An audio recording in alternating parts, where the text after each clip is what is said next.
இங்க பேசிய என்னுடைய தம்பி கூட சொன்னார், இந்த நாட்டை விட்டு இந்த நிலத்தை விட்டு நீ எங்கு சென்றாலும் நான் தேவர், நான் நாடார், நான் கோணார், நான் செட்டியார், நான் பிள்ளை, நான் முதலியார், நான் முத்தரையர், நான் வன்னியர், நான் கவுண்டர் என்று அறிமுகப்படுத்த முடியாது. உலக வரலாற்றிலே எங்குமே இந்த அடையாளங்கள் இருந்ததில்லை, எவனுக்கும் இருந்ததில்லை. நான் இஸ்லாமியன், நான் கிறிஸ்தவன், நான் இந்து என்று எவனும் தன்னை அறிமுகப்படுத்திக் கொள்வது இல்லை.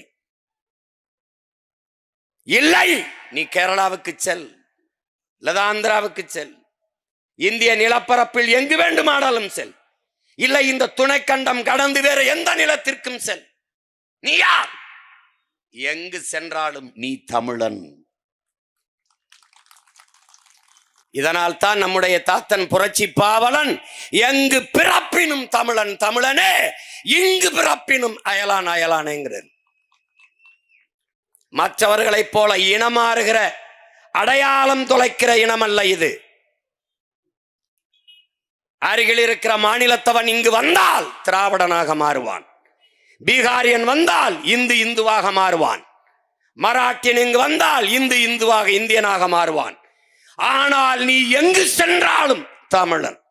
கர்நாடகாவில் இருந்தாலும் தமிழன்,